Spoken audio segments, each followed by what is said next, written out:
So I have a few things that I want to state before this video is officially recorded. So the first thing being is that I meant to record this video like a long time ago, but I never really found the time to, so sorry about that.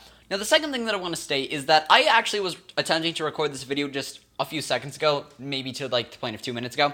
But the thing is that because of the length of how long I've been ranting, the video pretty much became too long for my phone to actually store, and it just became a corrupted video, so to avoid that, I'm going to try to condense this to as short as possible. So, hello everybody, I am the Diamond Espeon, here to show you how all the Crossbreed Project works, as I haven't been really doing that in my videos. So, first off, I'm going to move all the way over to the first project, which I showcased on my first video, and my second video, but I deleted my first video because reasons.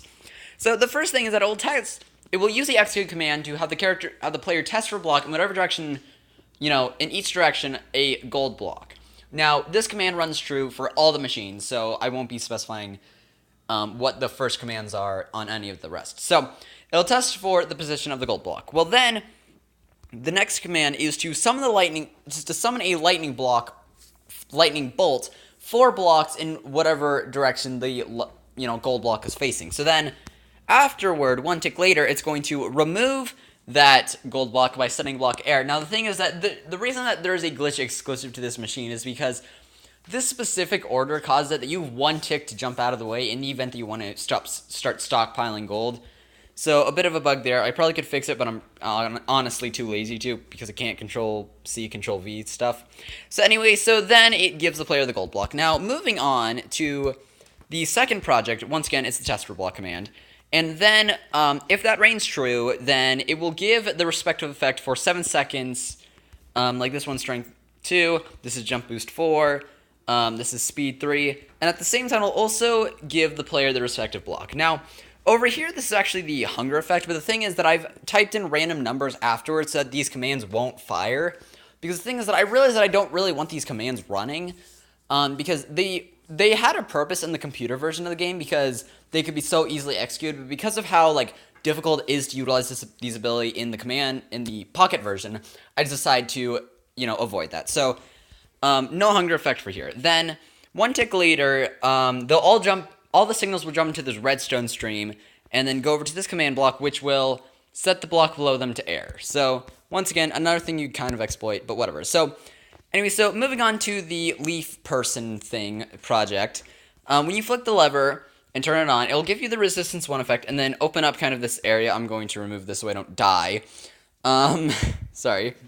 So anyway, oh gosh, the fire one's on because when I was trying to showcase this earlier. So anyway, so the pistons will retract, allowing the redstone flow from the daylight and nighttime sensors to go forward. And if you may not know this, the daylight sensors will give a stronger signal the brighter in the day it is, so that means that the signal will grow further and further, meaning that at the highest point in the day, it'll be able to reach this far.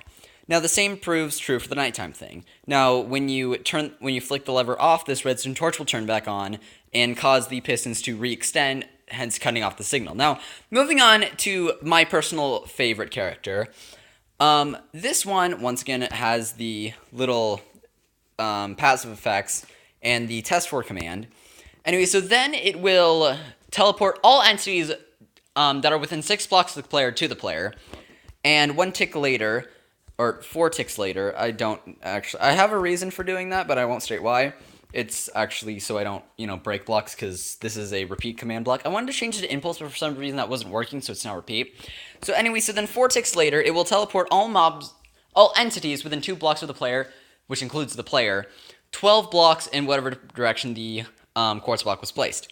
Also, a little of an update, I changed slime block to quartz block for, just because I felt like I was going to use slime later, so didn't want to include something that had its own unique properties for a Crossbreed project. So, anyway, so it teleports all the entities 12 blocks forward. By the way, if you watch the actual video for this, I said 10 blocks, I've changed it. Well then, since you're within 2 blocks of yourself, you're also teleported with the other entity. So, it will teleport you 10 blocks, it's supposed to be 12 blocks, I'm going to change that later.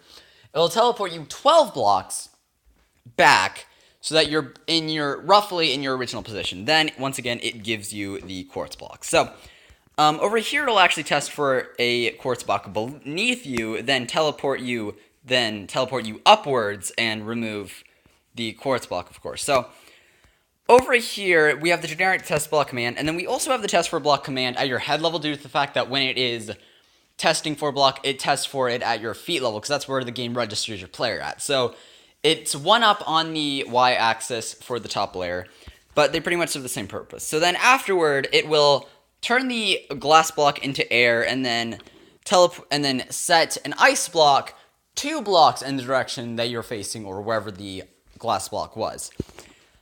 Which kind of gives off the effect of coating in ice, or potentially making a wall of ice. So then it's the give your player glass. So the final project, once again, has the passive effects right here. It's a bit sloppier because of the little extra project I was working on that I later finally got to work. So test for block coal, then if that rings true, then it will turn the coal block into air, hence removing the block.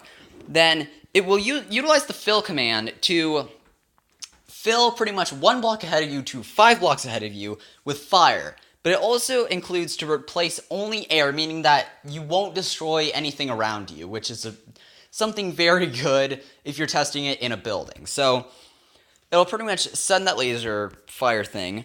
And then 7 ticks later, I kind of lied, I said 8, but apparently it was 7.